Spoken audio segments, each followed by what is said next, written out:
Сайн байцгаана хүүхдүүд ээ. Бид нар өнөөдөр туршилтын хичээл явуулна. Энэ туршилтын хичээлдээ хоолнд хэрэглэдэг цоо, лимон, кола ундаа, комет, угаалгын нутаг, сод, саван, улаан лойл гэсэн материалуудыг хэрэглэнэ. Мөн үүнээс гадна улаан лакмусын цаас, хөх лакмусын цаас, фенолфталин, нэрмэл усны тусламжтайгаар дараах туршилтаа хийж гүйцэтгэе.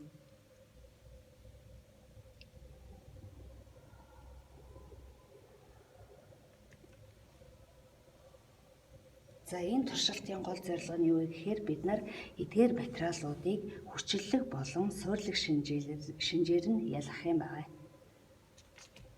Энэ материалуудаас болохоор бид нар бага хэмжээ авна.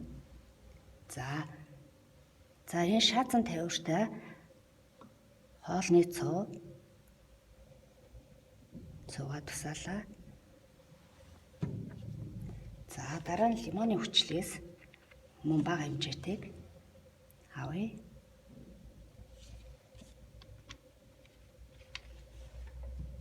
Кола ундаанаас мөн бага хэмжээтэйг битгээрээ авна.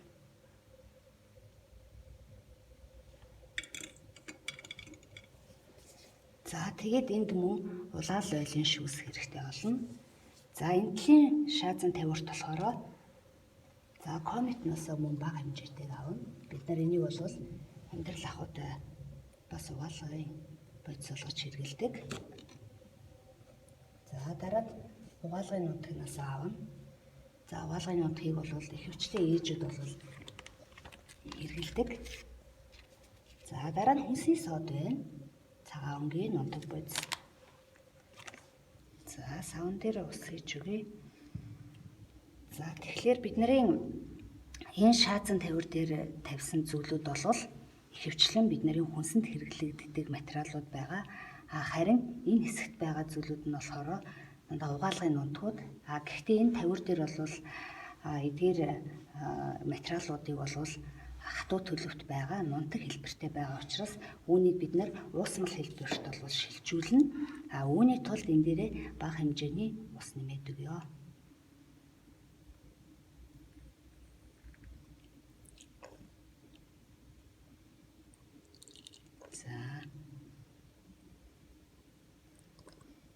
Тэгэхээр эдгээр угаагч бодисуудыг болохоор бид нар угаагч болон хүнсэнд хэрэглэдэг бодисуудыг болохоор 2 удаа туршиж үзнэ.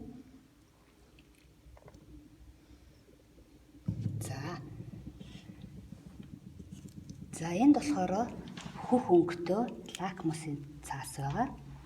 Энийг улаан лойлныхоо шүүсэнд дүрчээ. Энд болохоор бид нэр хүнсний цуу авсан.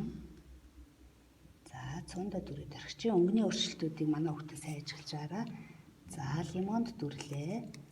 Энэ болохоор кола ундаа байна. Харин энэ угаалгын материалуудад болохоор улаан лакмусынхаа цаасыг дүрээд орхичих.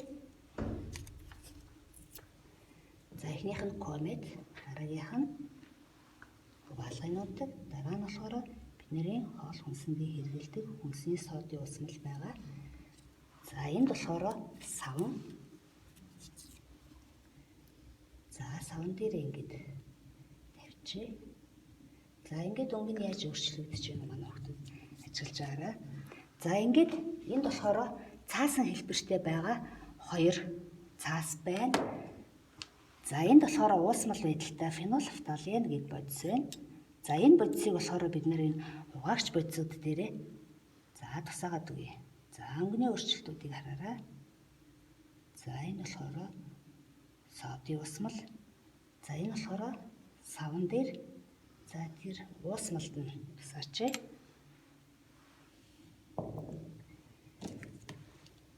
Ингээд бид нар өнгөнийхөө өөрчлөлтүүдийг ажиглая, сайн ажиглая. Энэ дээр ингээд халбгаар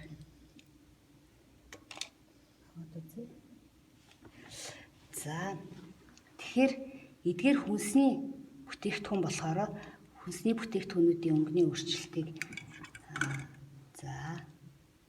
сайн бүгдээрээ ажиллаж байгаарай.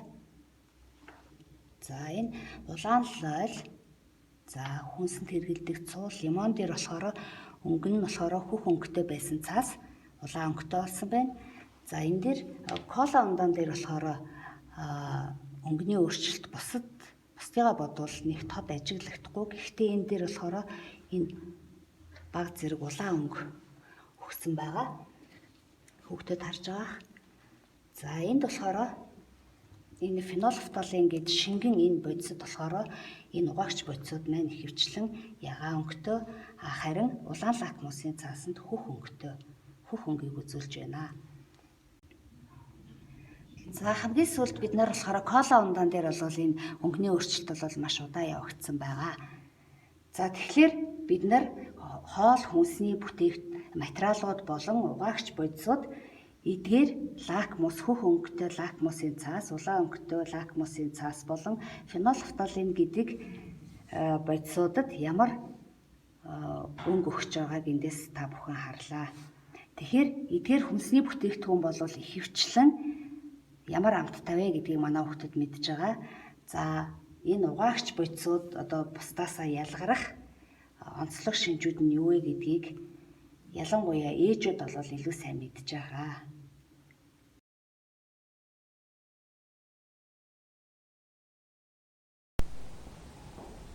За бид нар төрөж байгаа туршилтыг дүгнэж үзэх юм бол за хөх лакмусын цаас, улаан лакмусын цаас, фенолфталин гэсэн 3 бодисын тусламжтайгаар хүнсний болон угаалгын нутагт хэрэглэгддэг материалуудыг ялгасан байгаа.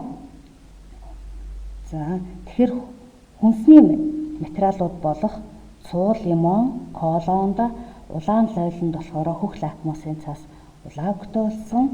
Харин улаан лакмусын цаас угаалгын нутаг саван, комет хүнсний содонд хөх өнгөийг үзүүлсэн. За фенолфталины уусмал болохоор өнгөгүй байсан. Энэ өнгөгүй уусмал нь угаалгын нутаг саван, комет хүнсний содод болохоор ягаан өнгө үзүүлсний хүүхдүүд ажигласан байгаа. Тэгэхээр яагаад энэ өнгөний өөрчлөлтийг юу үзүүлсэн бэ гэдгийг биднэрт бол тэр нэг сонирн байгаа. Тэгэхээр цуу, лимон, кола, улаан лойл нь болохоор хүнсэнд хэрэглэгддэг. За амтын хувьд аваад үзэх юм бол ихэвчлэн эсэглэн амттай байсан. Харин угаалгын нутагт хэрэглэдэг дараах материалууд нь болохоор онцлог шинж нь болохоор гулгамтгай шинжтэй. Тэгэхээр эсэглэн амттай хүнсний бүтээгдэхүүнүүд гулгамтгай шинжтэй угаалгын бодисууд нь яагаад ийм эсэглэн амттай гулгамтгай шинжтэй байгаа вэ гэдг нь хүчлэлэг шинжтэй эсэглэн амттай хүнсний бүтээгдэхүүнүүд харин гулгамтгай угаалгын нутгууд нь болохоор суурлаг шинжийг илэрхийлдэг байх нэ.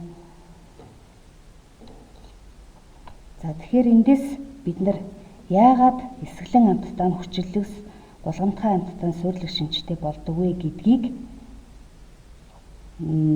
дараах асуултанд хариулах юм байна. Ингээд уусмалдаа өнгөө хувиргадаг бодисыг юу гэж нэрлэдэг вэ гэдгийг манай хүүхдүүд сурагчдынхаа хуудас 120-с 122 дугаар хуудсыг уншаад дараагийн хичээл дээрээ хэдүүлэн иргэн уулзцгаая. За мөн гэрийн даалгаварт дараах ажлын хуудсан дээр манай хүүхдүүд ажиллана.